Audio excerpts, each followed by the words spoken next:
Hi, I'm Graham Harvey. For the last 20 years or so, I've been a kind of farm minister for Ambridge. That's the fictional village in the BBC's long-running radio drama series, The Archers. It's been my job to decide the fortunes of those handful of farming families we've all got to know so well. But now I'm delving into the real countryside, in search of good food. Proper, healthy, nutrient-rich food, or as I like to call it, real food. Back in the early 1950s, when the Archers started, most of our food was produced on traditional mixed farms. It came from a countryside teeming with wildlife. But in the intervening years, farmers have come to rely more and more on chemicals, chemical fertilisers and pesticides. As a result, much of our wildlife has vanished, soils are eroding, animals are treated like machines, and many everyday foods are robbed of nutrients and contaminated with pesticides. We really can't go on treating our countryside or our own bodies like this. After a lifetime's interest in farming, I'm now sure that those traditional farms of the 1950s could feed us a great deal better and more sustainably than modern chemical agriculture. We need a countryside revolution that puts real food and a living countryside ahead of biotech company profits. So join me as I seek out the pioneers and visionaries who are working to bring wildlife back to our countryside and proper food back onto our plates. Today I'm in Cholderton on the Hampshire-Wiltshire border, not far from Stonehenge. With me is farmer Henry Edmonds, and on a sunny summer morning we're looking at his wonderful flock of pedigree Hampshire Down sheep, the flock established by his great-grandfather well over a century ago. They're grazing on a remarkable and long-forgotten crop. Just how remarkable, Henry's about to explain. Now this is sandfoin here. This is a variety that my father saved from extinction. It's Hampshire Common sandfoin, and you can see got wonderful flush. We've had no rain to speak of since April. Just a couple of showers, that's all, and look at it. It's green, succulent, beautiful forage, and of course the sheep do extraordinarily well on it because it has higher feed value than any other forage crop that can be grown in this country. And it used to be very common on these chalk downlands, didn't it? Yeah, it was. It was all widespread all over the area, but of course when people started going into mass cereal, industrial type farming, it was all ploughed out and gone, and nobody kept it going. Excepting my father. I first came to look at this crop, when was it? In the mid-1970s when I worked for Farmers Weekly, and it was a remarkable crop then. Yeah. I saw it in flower. I mean, it's really great for pollinators, is that right? Yeah, it is fantastic. Bumblebees, honeybees, it produces more honey than any other crop you can grow in Britain. Tremendous crops of honey. Enough really to, apparently it's sort of beekeeper's elixir. Nothing is better. And we looked at this crop earlier this year when it was in flower, and it was actually humming with bees and other pollinators, wasn't it? Yeah, no, it was very good. But not this year. I have to say there weren't the bees about that I would accept as big. Something happened last winter, or has happened in the last few months, and bee populations generally seem to be pretty low. In my understanding, but whatever, we certainly saw quite a few out here, but not as many as I'd like to see. Because this is such a great crop, it's so resistant to drought. If we went back 50 years or 100 years, we'd have seen this all over the South Chalk Downlands. Is that right? Everywhere. There were about 7 regional varieties of it. Essex Common Sandfoin, Cambridge Common Sandfoin, Vale of Glamorgan Common Sandfoin, extraordinarily enough, Hampshire Common, and then there was Cotswold Common, and I dare say a couple of others I've forgotten about. I'd like to talk a bit about your wonderful sheep flock, but I'm going to bring in another guest with us today, and that's Philip Limbury, who's Director of Compassion in World Farming. Now, Philip, this flock and this crop are part of an integrated mixed farming system, which is a kind of system which I gather you at Compassion are very keen to see. It's something which I very much see as the future. We've got a problem at the moment across Britain, Europe.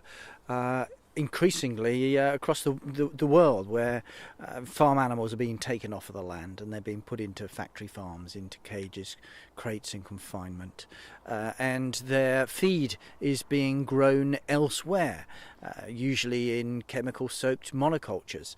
And what this does is essentially undermines wildlife. It leads to ecosystem collapse. It starts to see the soils deplete and erode. It knocks the pollinators like bees for six, and so on. And so you find that the countryside starts to break down.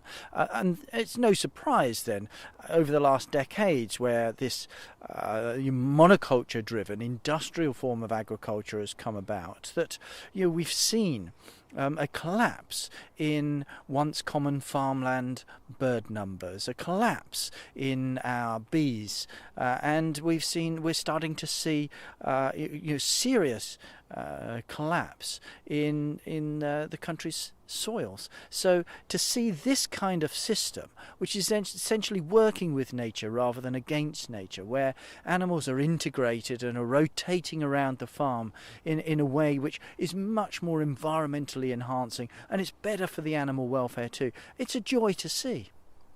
Now, Henry, this is a system which you inherited to some extent, did you? This is very much a traditional system, isn't it? For this? Absolutely. Yeah, it is. It's completely traditional. Nothing original about it at all. It's what our grandparents did and great-grandparents. And the thing is, they learnt by experience, and they knew you had to look after the soil in order to maintain fertility. And basically, I'm just continuing that tradition. But look, I've just driven down here from Somerset. I've driven past Stonehenge, I've looked across these chalk downlands, and everywhere you look you see monoculture. Why is our farming gone in this direction? Well, of course, one of the main problems is farmers have been, when they've gone to college, they've been taught that's the way forward. You've got to press on with technology, you've got to be modern, and it just so happens that being modern happens to involve buying massive amounts of inputs. And that's where the whole rot starts, because a lot of companies are making an awful lot of money out of selling chemicals and fertilizers and everything else to farmers, and that's a situation they want to continue. But it is completely unsustainable and extraordinarily damaging to the environment. You'd go along with that, Philip, presumably, would you? Absolutely, and it's great to hear Henry saying that. I mean, when I say it from Compassion in World Farming standpoint, and when I write about it in Farmageddon, there are some in the farming community who are very dismissive of my view, and they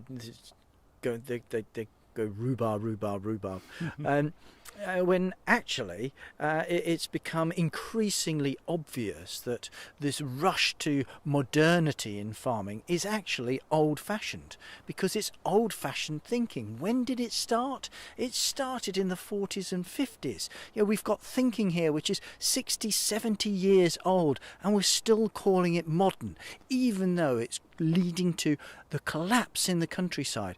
It's done nothing for farm animal welfare. It's done nothing for sustainability, and it's done precious little for farmers too, because in that time, in that 50, 60, 70 year period, farmers in Britain and across Europe have been going out of business like farming is going out of fashion. And of course there's that forgotten sector, the farm worker. When I started working on farms in the 60s, I don't know how many farm workers there were in this country. I don't know, probably 70, 80,000 or maybe 100,000 people working on farms. That is a whole class of employment which has been obliterated. And if all those people had worked in one or two factories, there would have been an outcry about it. But there's been no outcry because it's been invisible to most of the population and the politicians and the economists.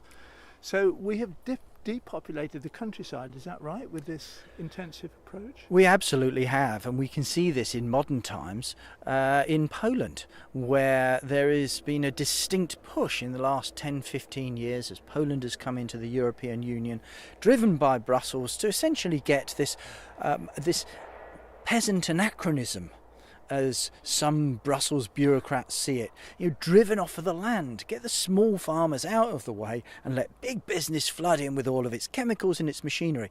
And that's where it's going wrong. And it's really interesting to see that there is a definite correlation, in my view, between the number of people working in the countryside, living and working in the countryside, and the amount of wildlife. As people are driven out of the countryside, then wildlife declines too. There's two ways that you can make food. You can make it through people, through labour, if you like, or you can make it with capital, with money.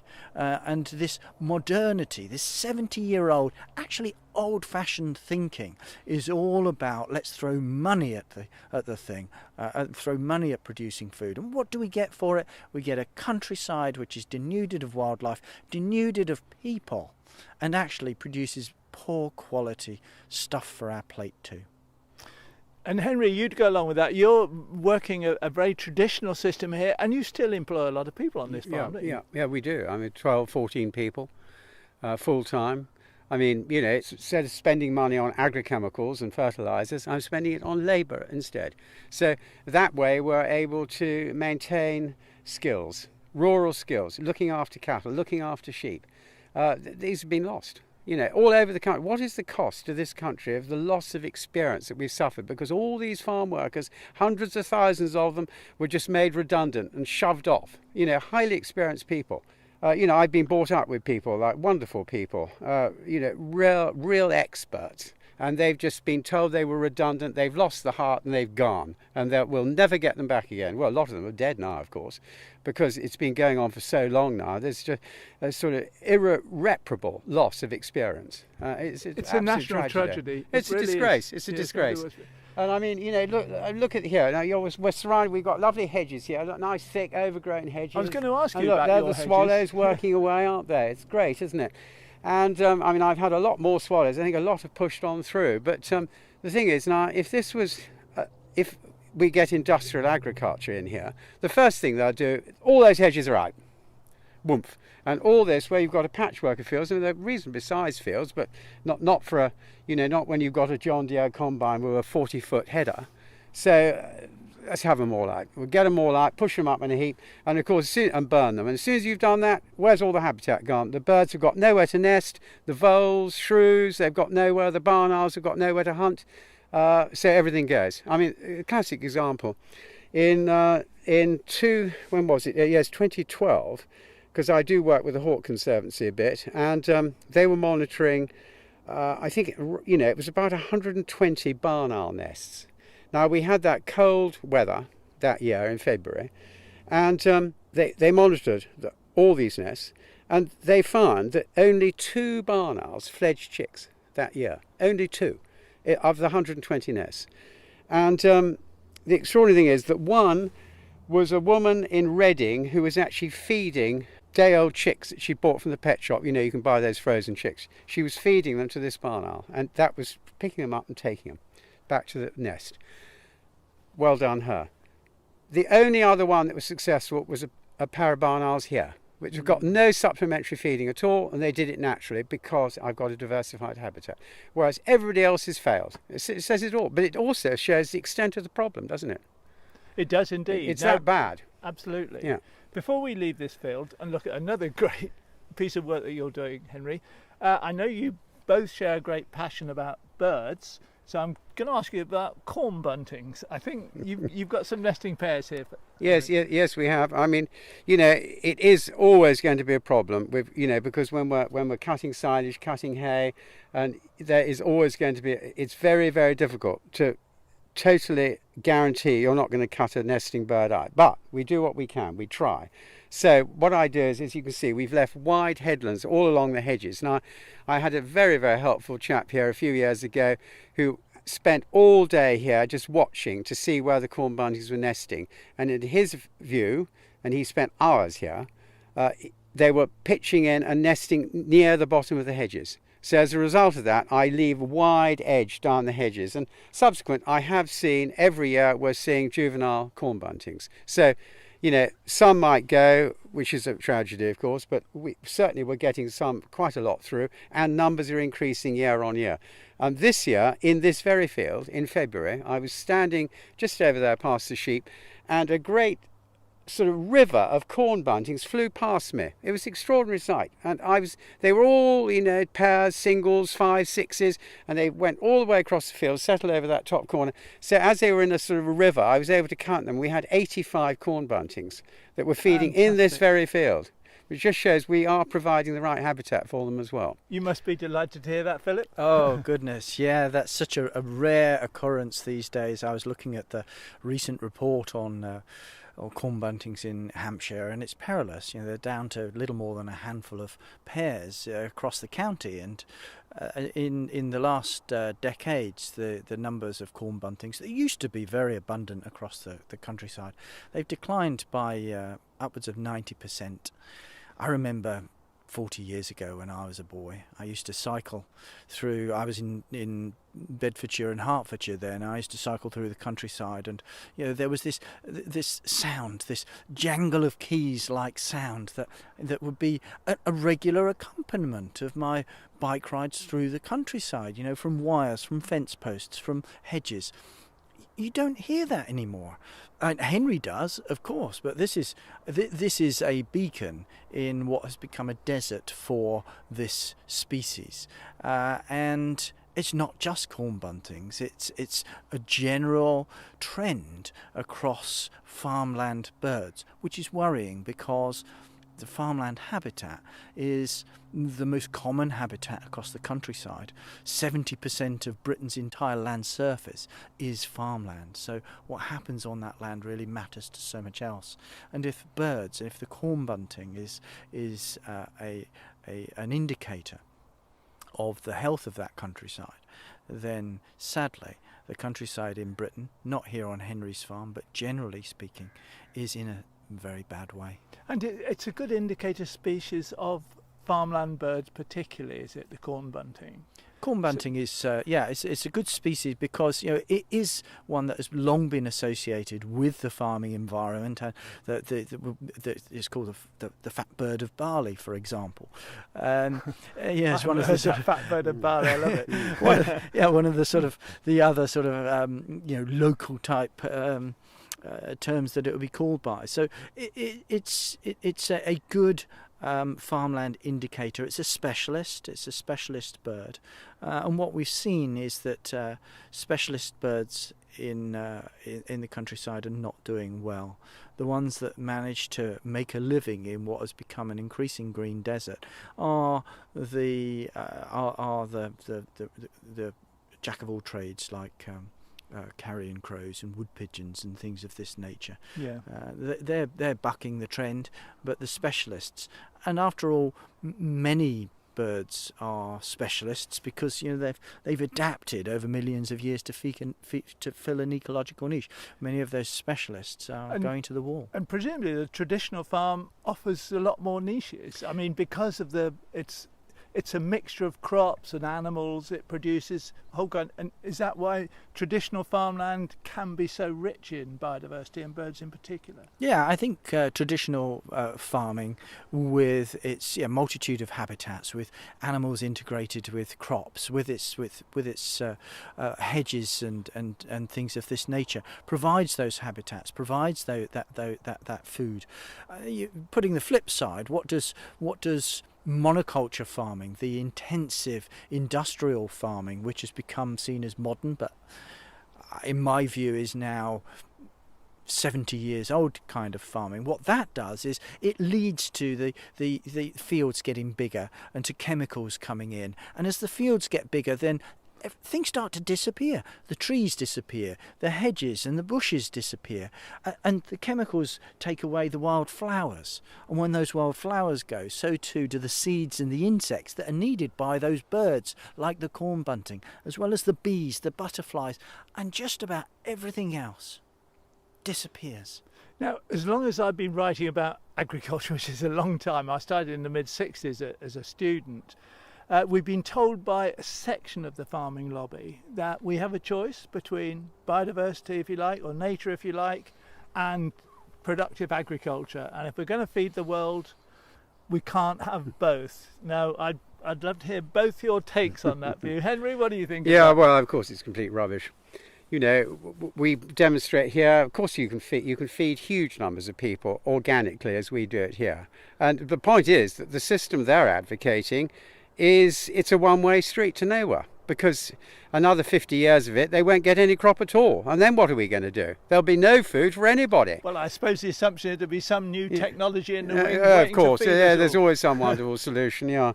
But no, it's a nonsense. We have to look after what we've got. And, you know, going back to the sandvine here, you know, this is a crop. It has sort of global implications, really. These deep-rooting leguminous crops. To start with, right, we've got rising levels of carbon dioxide in the atmosphere. What are we going to do about it? Well, to start with, growing something like this can make a major contribution. The sandvine is producing, it has 5 or 6 tons to the acre of root.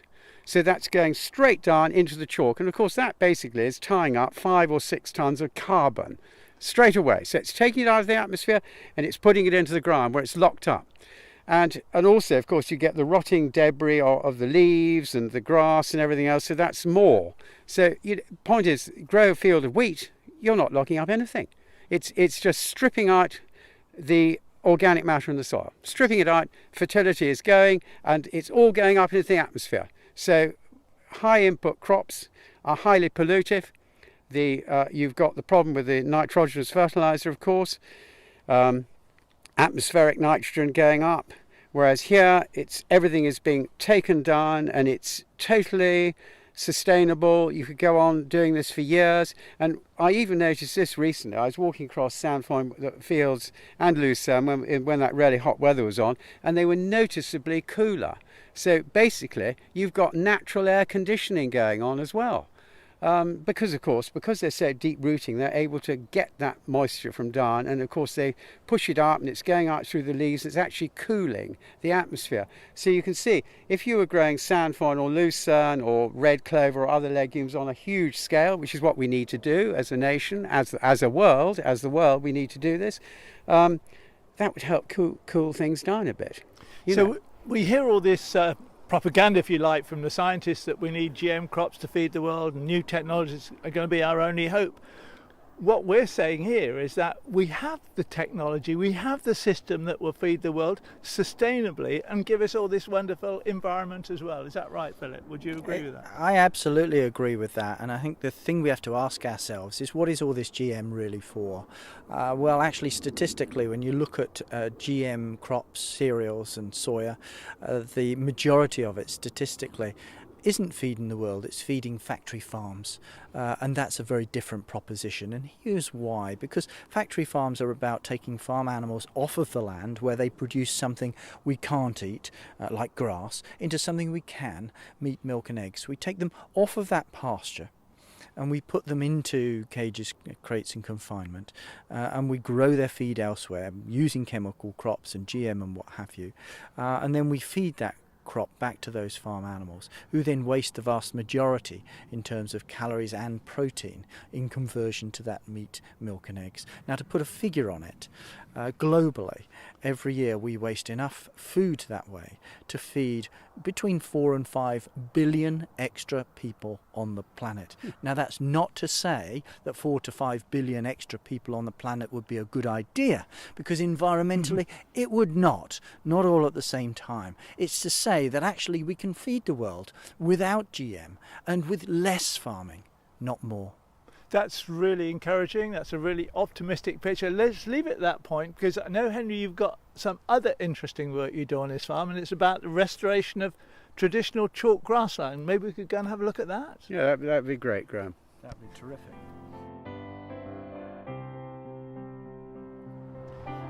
Now we're in a rather noisy place. We're just a few hundred yards from the busy A303 trunk road, which goes from the West Country to London, and it sounds quite busy today, but where we are is a remarkable piece of old chalk grassland of the sort that would have been all over these southern chalk downlands 100 years ago, but which now has become very scarce, and which you, Henry, have been recreating really over the last 30 or 40 years. Is that right? Yeah, that's absolutely right, Graham. Yeah, I mean, this was a piece of ground that was all sort of fenced off. It wasn't being used for anything. And when I took on the management of it, I realised it needed grazing, it needed a bit of scrub clearance and things like that. So I instigated those changes, and I introduced grazing at particular times of the year. And I also helped boost the seed bank by throwing wildflower seed all over the place, which I harvested in the area. And now it's turned into the most, 40 odd years later, it's turned into the most fabulous site. And we've got lots of rare butterflies here, like the Adonis blue, the chalk-hill blue. It's a very good colony for the Duke of Burgundy fritillary, and a lot of rare plants here, including things like meadow clary. We've got that growing out here naturally. So it's very satisfying, and I get a lot of pleasure from it. We're here now in middle of August, and it's probably past its best floristically. Is that right? If I'd been here a month or two ago, what might I have seen? Yeah, I mean, a month ago it was absolutely humming, and there was still a lot of rock rose flowering. I mean, there's carpets of rock rose here, lots of brown argus butterflies on it, and the chalk-hill blues. They'll still see a few chalk-hill blues now. There's bastard toad flax is another very rare plant growing up near the top corner here, and also there would be the lovely yellow flowers of the field fleawort. There's only literally one other site in Hampshire for that plant. So I have to be very careful with that. I usually put guards around a few plants that we have to enable them to seed properly. And this year I can tell you that I guarded 6 plants and they all seeded successfully. So it means that they will keep the population going, because the trouble is that rabbits insist on nailing the flowers. So of course it can't seed. So anyway, I make sure that doesn't happen. And just a total proliferation. Horseshoe vetch, for example. Carpets and carpets of the yellow horseshoe-shaped flowers on the ground. Of course, that's the food plant of the chalk-hill blue and the Adonis blue, and also a devil's bit scabious. We might see some of that flowering soon. That's the food plant of the marsh fritillary. We don't have marsh fritillaries here at the minute, but if I can get the population of devil's bit scabious up, I'm hoping we might be able to get a population going. So it goes on. It's building life, putting life back into the system, and lots of birds nesting in this scrub here. As you can see, we've broken it all up, and so they can access it, different territories, and 5 or 6 different warbler species nesting here alone. One of the things that strikes me as I look at this, I think it's wonderful because of the richness, it's biodiversity. But I guess a lot of people would look at this and say, well, this is scrub, wasteland, isn't worth much. Not very neat and tidy like so much of the farmland around here. What's your comment on that? Yeah, well, you've hit the nail on the head, but you can't, all this neat and tidiness, it's achieved by chemicals and excessive cultivation, so it's hardly desirable. And obviously nature does not want neat and tidiness. Nature wants untidy corners where it can hide and find refuge in difficult times, and this is what we're offering here. Philip, have you seen much of this chalk grassland as you go around the country? I've seen a lot of chalk grassland because I used to live amongst it, but a lot of it is very neat and tidy, and I agree with Henry that neat and tidy should be reserved for gardens rather than farmland. And I think that having a diversity of habitats and leaving it more natural is what we're going to have to do for the future, because the way that we're going on with the chemical monocultures, with making everything so neat and tidy, with this industrial approach, is that we are seeing a real erosion in our soils, not just on chalk, but across the country, across Europe and across the world, which is why the United Nations warns that if we don't do something, if we don't move away from, frankly, land destructive practices, then our soils have 60 harvests left before they're gone. It's shocking, isn't it, that thought? And it's incredible, really. We're such a clever species that we've got ourselves in this state that our primary producing capital of food is so precarious. Absolutely. And what it means is, quite frankly, that a child born today won't even reach what we understand as retirement age now before he or she witnesses the death of food as we know it. And that's a very frightening prospect, because at that time we're going to be a world of perhaps 10 billion people. 10 billion people, no food. Coming back to this chalk grassland, we are inherently not the most productive end of the farming spectrum. How would you manage this? And yet, I mean, it strikes me as amazing that if we went back 100 years, this sort of grassland wasn't all over the chalk grassland because it looked good or offered biodiversity or haven for birds. It was there because it was somehow integrated into the farming system. Couldn't we do that again so that we get much more of this chalk grassland? Yes, of course we could, because the thing is, if we can get back to some mixed farming system, we make sure all the steep hilly land is put down to permanent pasture like this, and then that is grazed by cows and sheep and other herbivores, whatever, and we only grow the crops on the more fertile, deeper soils where we can do so in a more sustainable way. I mean, currently a lot of this land, the steep hilly land, is all being ploughed up, and the soil is being washed off, eroded down into the bottoms, and it's just it's just hopeless. I mean, it means you have to use more and more fertilizer on those steep banks in order to get a crop off them. So it's totally counterproductive, and in a few years there will be no soil left anyway, so you won't grow any crops at all. So basically that's what we have to do. So get all the steep ground back into this, and then we can start seeing nature repairing all this waste ground that we're looking at the minute. Philip, you live in Hampshire. You must see a lot of degraded chalk land, do you, and soil erosion going on? Well, yeah, and soil erosion you can see, particularly when it rains. You see what on a sunny day will be gin-like water flowing through the chalk streams in Hampshire. After rains, you see them running cappuccino brown, where all the soils is rushing in there, and it sounds it sounds apocalyptic to say that, you know, in 50-60 years the soils may be gone, but I'd reiterate that this is a United Nations prediction, having gotten close to the data, scientific data. And what's more, our own DEFRA Secretary of State here in the UK is sounding the alarm even more urgently. He believes that in Britain we have perhaps 30 to 40 years left in our soils. This is Michael Gove. This is Michael Gove, the DEFRA Secretary of State, the man in charge of agriculture and the environment. And what I really welcome about Michael Gove is that he talks like someone who really gets the fact that without a thriving environment, you can't have a thriving farming system. So often, the likes of, I'm going to name them, the National Farmers Union. I've spent decades debating with the National Farmers Union, who seem, to me at least, to come across as if it's a pitched battle between farmers and the environment. Well, actually, no. Without the environment, there ain't no farming, chaps. That's absolutely true. Henry, I must, before we leave this wonderful place, you've got another business, a small-scale business, but producing water or supplying water to the villages around here.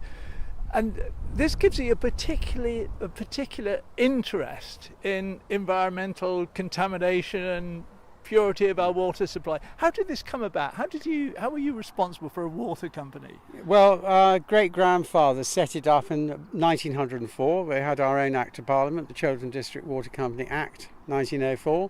So basically we kept the job going over the years, and we've got our own system. We've got boreholes and reservoirs and distribution mains, and we look after about 2,000 people basically, and I think we do a reasonable job at it.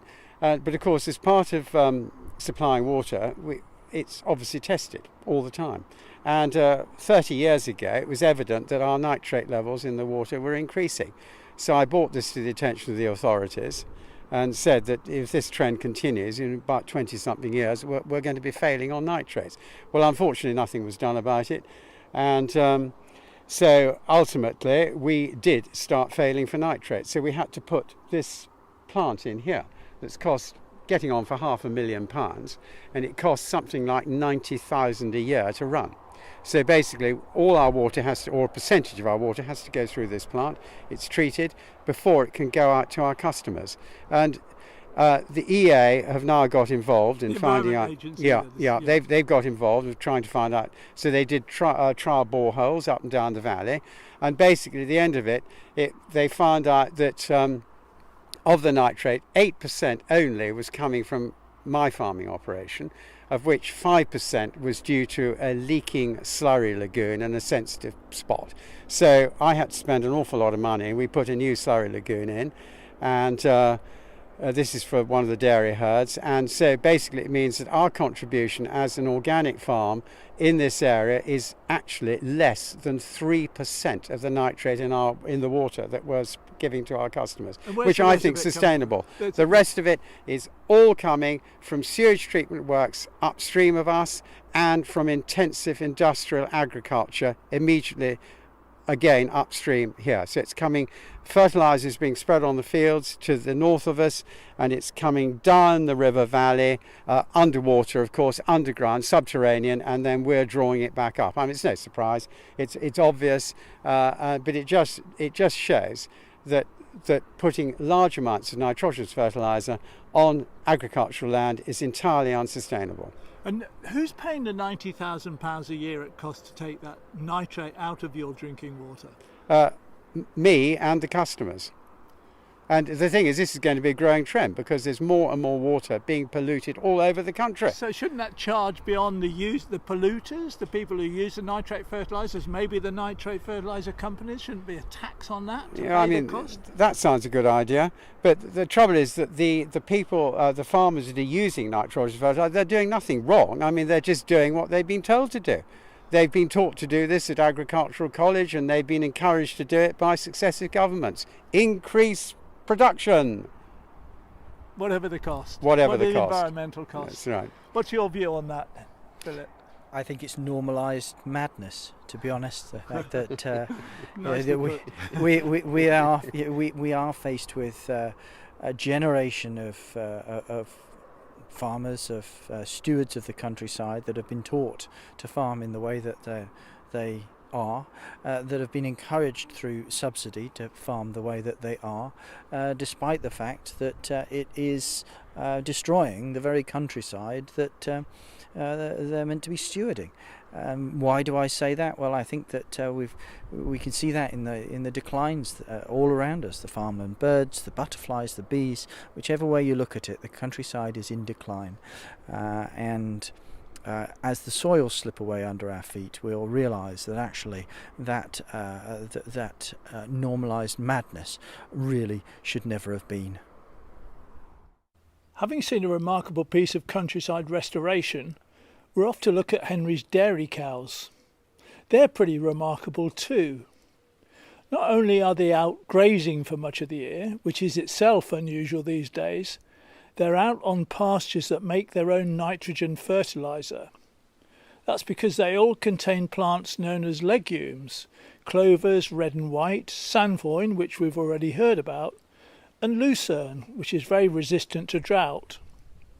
All the winter silage is made from these same pastures, which means that these cows only get to eat forage that makes its own fertiliser by natural means. No chemical fertilisers are needed, which is good for the cows, good for the environment too.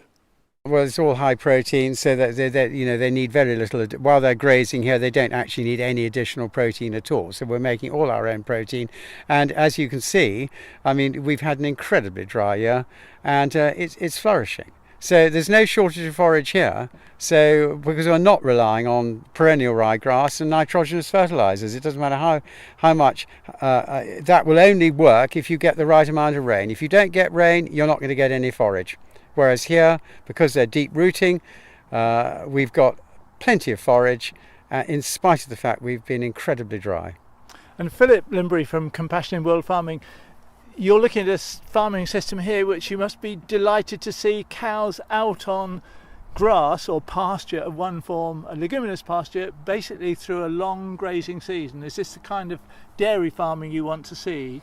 It's an absolute joy, Graham, an absolute joy. Seeing animals out in their natural habitat, being able to do what they do best, which is grazing, and you're turning grass that we can't eat into milk that we can. And I very much see the future of the countryside for animal welfare and the environment, as well as nutrition, being about animals being kept on mixed rotational farms. And so I always say to consumers, if you want to help this kind of thing, then look out for pasture-fed, free-range or organic meat, milk and eggs. That's the way to go. It is shocking. I go in my local supermarket, I look at, there's a whole variety of milks in there, and I know that almost all of them will at least have some of the milk in that carton will come from cows kept indoors perhaps all year round and fed really on what is an unnatural diet, high in cereals and energy and probably some imported protein. The fact is that consumers are blindfolded. Other than eggs, eggs, if they've come from hens that have been kept in cages, then eggs have to be labelled eggs from caged hens. But for meat and milk, that's not the case. So that's why you get labels like fresh and farm fresh and country fresh and natural. And what those tend to mean is that the meat or the milk is fresh from the factory farm. So that's why my organisation, Compassion in World Farming, has been running a campaign called Labelling Matters, calling for all meat and milk to be labelled according to method of production, because I believe consumers do want to know where the food comes from. They know instinctively that milk that comes from cows like these here in front of us that are allowed to graze on rich, verdant pasture produces better milk. It tastes better and it's nutritionally better for our families too. What about the supermarket's role in this? I mean, they have not informed us about the nature of the food we're eating, the nature of the food on their shelves, have they? Otherwise, I mean, I made a film recently about how cows produce milk, and we did a sort of vox pop in Shaftesbury, which is a kind of country town really, and everybody we spoke to thought cows ate grass. And it came as a great shock to them to know that cows don't always eat grass, and sometimes they come from sheds and are fed on cereals.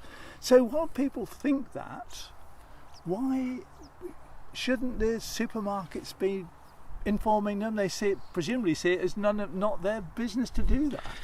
Well, supermarkets are often reluctant to give consumers the kind of information that we need. What they worry about is that if they label voluntarily their milk, for example, as being from a mega dairy, then rather than people coming into their supermarket and seeing, oh, that's from a mega dairy, they'll go off to Joe Bloggs' supermarket that isn't labelling and buy the self-same milk, but be happy because it's called fresh. So that's why supermarkets are reluctant to do this on a voluntary basis.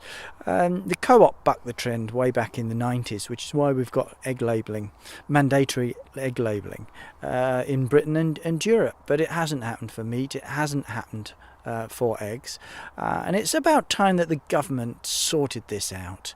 It can't be right. It can't go on any longer for consumers to be misled in the way that they are by the labelling as it is. But you hear so many politicians going about the nanny state and telling people what to eat. Actually, it's telling people what real food is.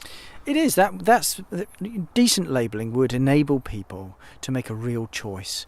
What's happening at the moment is that we're getting the antithesis of the nanny state, where actually, because nannies like to look after people, like to look after their grandchildren, making sure that they get the best food. Yeah. What we're doing in our society is we're making it hard for people to get the best food. We're making the cheap and cheerless stuff that comes from factory farms, that's been produced by chemicals, and is poor in nutrition. We're making that readily available, we're making it cheap, and we're calling it fresh and farm fresh and natural. Yes, come and get me, this is good. it shouldn't be this way. So we do need to rethink about food, about the way we produce food, the way that food is sold, the way that we label food. And in this way we can really empower consumers to do what I think many consumers want to do, which is to buy the right thing. What is the right thing? Well, for my money, it's looking out for pasture-fed, free-range or organic.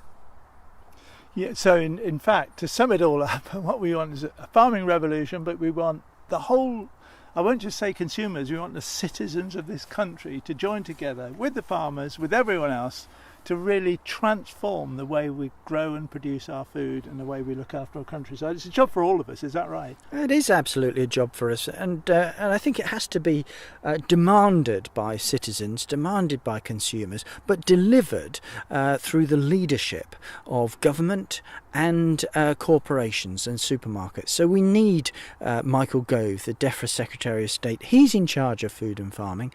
We need him to turn his very fine words into action and reform food and farming in this country, frankly, before it's too late. And Henry, last word from you, what should our leaders do to help your kind of farming, which is obviously of huge benefit to the nation?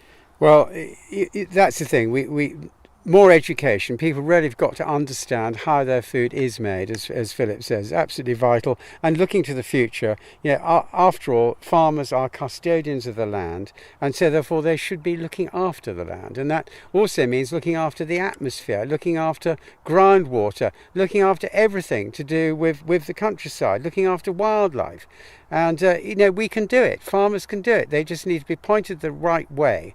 And, just growing these leguminous crops, not using nitrogenous fertilizers, that alone would have an amazing effect on helping to control global warming. So that's what we've got to do. We've got to cut down atmospheric CO2, we've got to cut down emissions, and we can use agriculture to achieve precisely that if it's pushed in the right direction. What Henry Edmonds Farm shows us is that real food comes from farms that are rich in wildlife. Contrary to what we've been led to believe, chemically driven factory farms are as bad for us as they are for the natural world. If we want to eat well, we need to choose the types of farms that feed us. Join me next time in my search for real food.